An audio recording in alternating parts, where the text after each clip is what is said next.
A German-born theoretical physicist, Albert Einstein, says, "The world will not be destroyed by those who do evil, but by those who watch them without doing anything." So, see something, say something, and let the anti-graft agencies do something about it. Hello, and thanks for joining us on another episode of The Eagle. My name is Aisha Muhammad. Imagine a society where everything works. Durable road networks, stable electricity supply, portable water, well-equipped and functional healthcare facilities, quality education for all, affordable housing schemes, social security benefits, job creation, and a lot more that makes life comfortable to live. That is an ideal society. We can only achieve this if we all play our part. Say no to corruption to enjoy these benefits. Kill corruption to save Nigeria. This message is from the Economic and Financial Crimes Commission, EFCC. On the program today, anti-graft war, Senate lauds EFCC's consistency. EFCC present 30.9 billion naira budget for 2020 to the National Assembly. We also have a special report on the need to engage children and youth in the fight against corruption. This and more reports right after this timeout.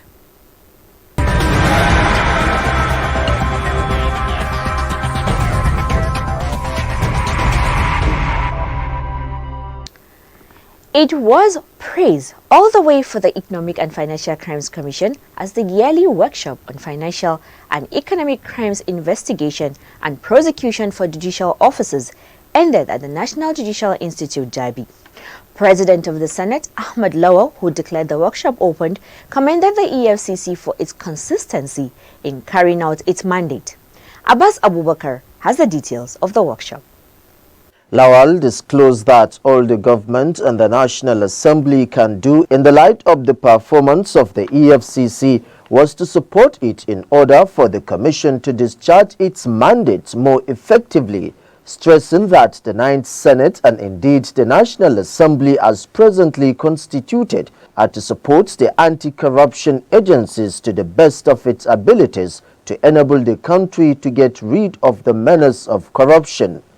The Senate President commended the wisdom behind the workshop, which he described as a unique example of collaboration among the three arms of government in solving a collective national challenge, which should be replicated in all sectors. He emphasized the need for the EFCC and the judiciary to stand firm in the fight against corruption and tasked judges and justices to be above board as demanded by their profession. EFCC is part of the federal arm of government. What we face today in the area of corruption requires that all hands are there to fight, and we are determined to work together with every arm of government. For us to come together to discuss corruption, as the EFCC and the NFIU are doing, it's a valid path to share an understanding of the difficult task. Also speaking, Chairman of the Committee on Tracking of Corruption Cases, Justice Suleiman Galadima, commended the assets recovery and conviction records of the EFCC under the leadership of Ibrahim Magu. Galadima said his committee was pleasantly surprised that the EFCC recorded over 830 convictions between January and September 2019. I indeed commend the effort of the EFCC, the Collaborative Relations Judicial Institute, for this workshop aimed to build capacity for justices and judges. 939.5 billion naira was recovered within 4 years. About 1,636 convictions were secured within the same period, and 1.28 trillion cash was recovered between 2009 and 2018. That's a great feat, and I think much appreciate EFCC. In his remarks, acting chairman of the EFCC, Ibrahim Magu, attributed the success recorded by the Commission in the areas of convictions to the robust engagement and collaboration between the EFCC and NGI in the last 3 years, adding that the workshop has proved to be a positive tool in winning the anti-corruption war. Magu stated that for the EFCC, the workshop is more than an annual ritual. It has taken time to consciously benchmark its impact on the prosecution fortunes, and the result has been encouraging. He noted that the Commission secured 190 convictions in 2017 and 312 in 2018, stressing that the Sword of Lady of Justice has been so busy this year, as over 882 convictions have been recorded from January to October. He regretted that institutional responses to corruption are in some instances weak and urged judges not to rest on their oars, as there is so much work to be done with corruption still rampant. He sued for a common ground on the matter of remand warrants during investigation and the integrity of plea bargain administration, and further expressed hope that a legal policy framework for financial crimes would emerge from the workshop. It's a testament to the fact that we are facing the right direction in the fight against corruption. My Lord, between the year 2017, when the engagement started, and now, the condition profile of the Commission has improved dramatically. When the Commission secured 190 convictions in 2017, the record for 2019 is 312. Now, the sword of ladies, the justice, have been so busy this year. From January to October, we are still counting. We have 802 convictions. We have broken 800. The Chief Justice of Nigeria, Justice Ibrahim Tanko Muhammad, while delivering his keynote address, said the workshop provides a forum to identify and proffer solutions to the challenges encountered by the judiciary and the EFCC towards the realization of constitutionally assigned roles of the judiciary and the mandate of EFCC. Muhammad encouraged judges to broaden their knowledge and perspectives on economic and financial crimes, stressing that fraudsters take advantage of the complexities of financial institutions' operations to defraud unsuspecting victims, and that such offenses may not be readily comprehensible to the judges. The EFCC is a worthy collaborator with the judiciary in the fight against crime and criminality. Hence, this Senate. The theme for this work: contemporary issues in investigation and prosecution of economic and financial crimes. The way forward is apt, as corruption has been a perennial gain to sustainable development in Nigeria. This has necessitated the creation of the EFCC to fight corruption, both in the public and the private space. This seminar, therefore, provides a forum to identify and provide solutions to challenges encountered by the judiciary and the Commission towards the realization of constitutionally assigned roles of the judiciary and the mandate of the Commission as EFCC. This year's workshop with the theme Contemporary Issues in the Investigation and Prosecution of Economic and Financial Crimes, the Way Forward, is the thought in the series and has speakers drawn from the bar, the bench and the academia. Abbas Abubakar Umar reporting for the Eagle.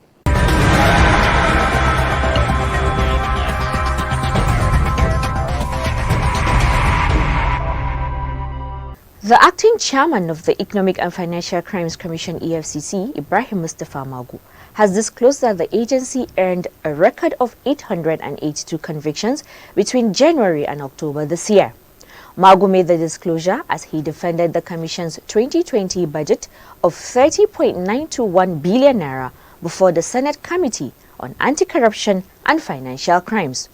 Though the year has not ended, the conviction figure, in the meantime, represents over 200% improvement on the 312 convictions recorded last year. Martha Eche has the details on the budget defense presented to both the Senate and the House of Representatives. Speaking further on the notable achievements of the Commission in the current fiscal year, the EFCC boss disclosed that between January and September 2019, the Commission made monetary recoveries on behalf of both the federal government and third parties in the following sums: 64,721,161,510 naira 1 kobo, 14,030,512 32 cents, 4,644,493 pounds, and 53,325 euros. Magu also noted the crucial role the Commission played in assisting the country secure a temporary reprieve in the $9.6 billion Process and Industrial Development Limited P&ID arbitral award against Nigeria by a UK commercial court, which is said followed the Commission's investigation and consequent arraignment of P&ID Limited and P&ID Nigeria Limited on charges of fraud, intent to defraud, and dealing in petroleum products without license, to which their representatives pleaded guilty to the charges, leading to a court closure of the companies and the forfeiture of their properties to the federal government.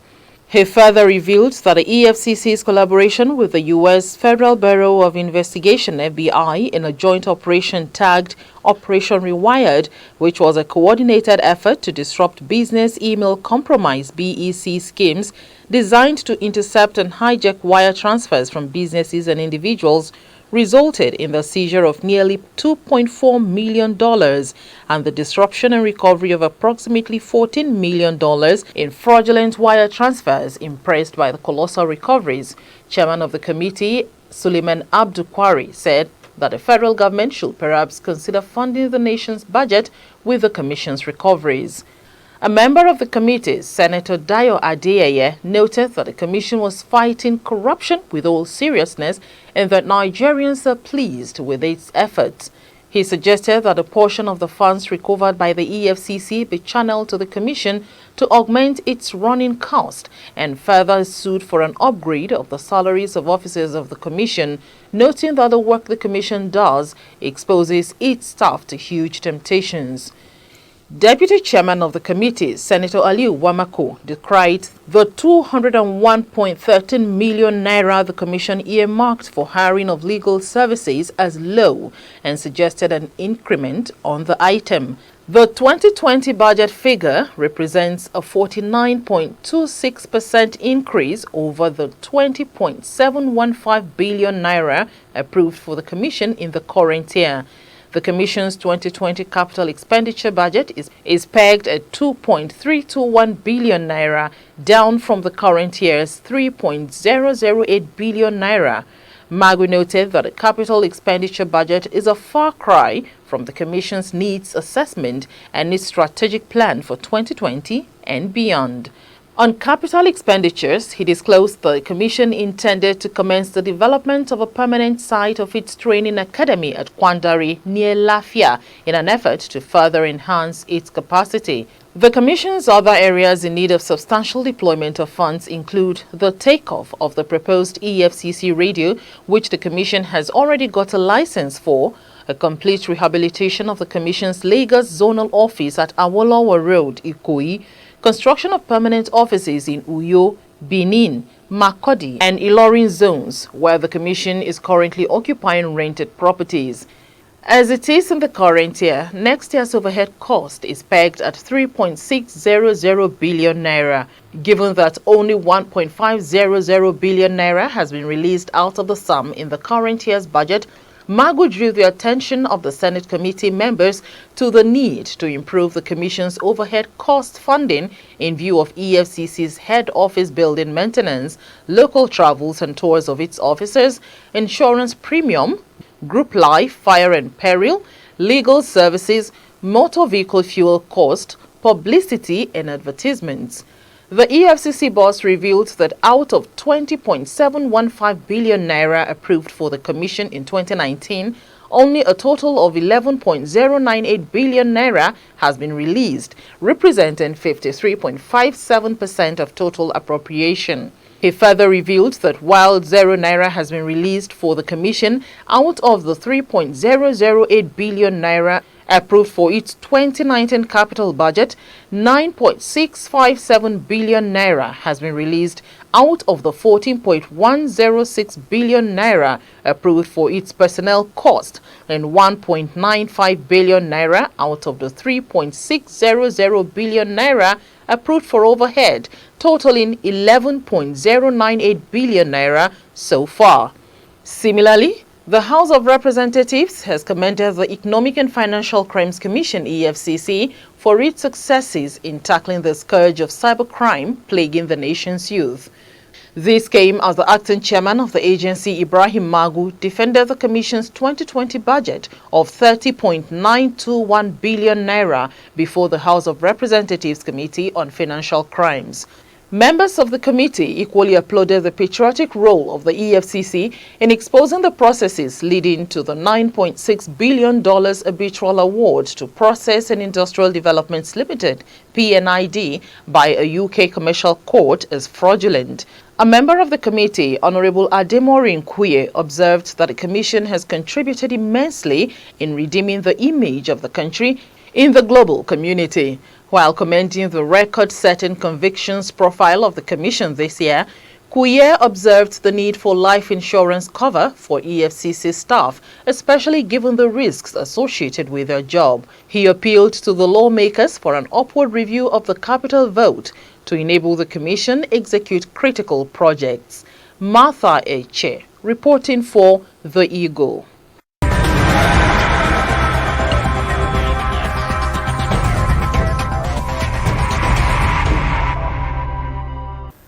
Billy Graham said, "The greatest legacy one can pass on to one's children and grandchildren is not money or other material things accumulated in one's life, but rather a legacy of character and faith.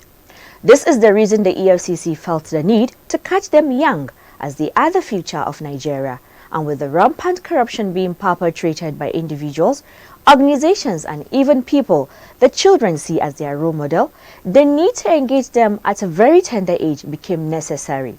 In this special report, Ilyasa Haruna Bala takes a look at the journey so far, with questions on how impactful this engagement has been and the need for parents and teachers to be involved in the molding of our future leaders. Over to you, Ilyasu. Corruption is a form of dishonesty or criminal activity undertaken by a person or organization entrusted with a position of authority, often to acquire illicit benefit or abuse of entrusted power for one's private gain. Corruption is perpetrated by adults, youths, and even children in their day-to-day activities. These forms of corruption involve as little as stealing, cheating, exam malpractice, among others. If these vices are not curtailed at an early stage among children and the youths, it is believed that they turn out to create a corrupt society. This brings me to what a former Indian president, APJ Abdul Kalam, said, and I quote, "If a country is to be corruption-free and become a nation of beautiful mind, I strongly feel there are three key societal members who can make a difference. They are the father, mother, and teacher. It is against this backdrop that the Economic and Financial Crimes Commission (EFCC) felt the need to engage Nigerian children, the youth, and all stakeholders to join the fight against corruption. Section 6 of the EFCC Establishment Act gives the Commission the power to carry out and sustain rigorous public and enlightenment campaign against economic and financial crimes within and outside Nigeria. Parents and teachers play a huge role in the life of a child. Children imitate what their parents say or do, which later form the foundation of what the child becomes. Instructions of teachers and parents influence the personality of a child and the choices the child makes as an adult. To help in molding the mind of the children and the youth in a positive direction, the Commission initiated a program known as Youths and Schools, which is targeted at primary, secondary and tertiary institutions with the sole aim of inculcating good moral values in the younger generation. In other words, to catch them young for a better Nigeria. 2 clubs were formed to take care of the needs of the youths and the children in terms of their involvement in the fight against corruption and make them foot soldiers or anti-corruption ambassadors. To assess the impact of this initiative, we spoke with the head, Enlightenment and Reorientation Unit, Samin Ahmadin, who shed light on the motive behind involving children in the fight against corruption. The essence of having children and youth in the fight against corruption is to catch them young and encourage them to be our foot soldiers and ambassadors. We also want to educate them to understand the ills of corruption so that whenever they see corruption, they will know it's corruption and say no to it. We don't want a situation where our children will be like the older generation of Nigerians who some of them don't even know that corruption is wrong. We want the children to know that corruption is wrong and they will say no to it at any point in time. EFCC is not only about arresting people or prosecuting offenders. We also enlighten, sensitize people on the ills of corruption, and these children are very useful to us. We want them to be the future leaders that will make Nigeria a great country. He also disclosed that the EFCC gives priority to children and have an open door policy towards them. Some of the schools that have benefited from the clubs have this to say. Having an integrity club in our school as the Battles Academy is a very good thing because it helps us to teach the children on what is expected of them as an individual. We're able to mold their self-awareness, for them to be responsible, for them to have self-awareness of wherever they are.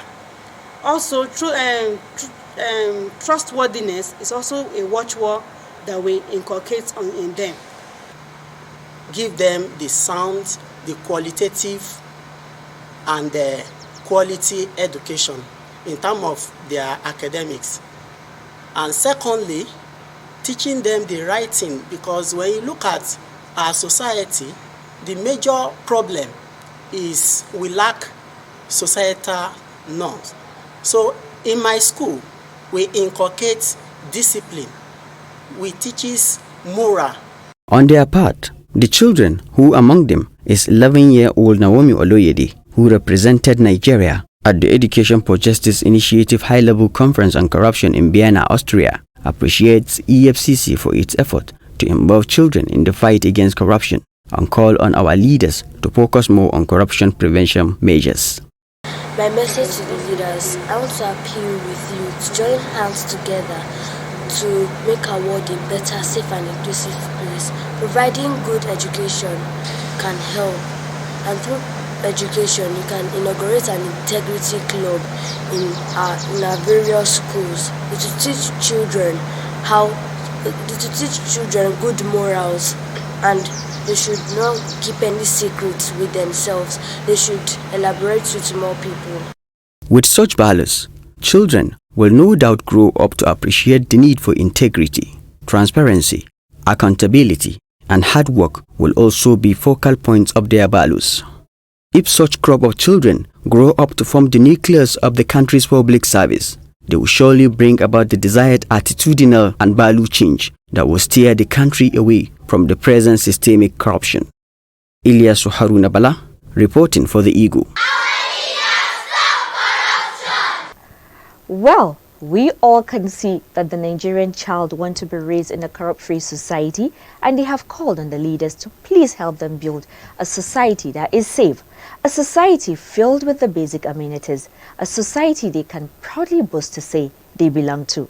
Let's all join hands with the anti-corruption agencies to make Nigeria a better place for all to live and to fulfill the dreams of our children and our children unborn. And that's how we end today's episode of The Eagle. You can keep a date with us, same time, same station, for another interesting package. To be part of the program, you can send your enquiries and suggestions to the Eagle at efccnigeria.org or follow us on all our social media platforms at official EFCC. You can also send your petitions to info@efccnigeria.org. My name is Aisha Muhammad. I leave you with these parting words from Bob Kishan, who says, "Parents are the ultimate role models for children. Every word, movement and action has an effect. No other person or outside force has a greater influence on a child than the parent. So, be cautious of whatever behavior you exhibit around your kids, as they tend to emulate what they see or hear. Be what you want to see in them, stay clear of corruption, and be good ambassadors of our country. Goodbye, and God bless Nigeria."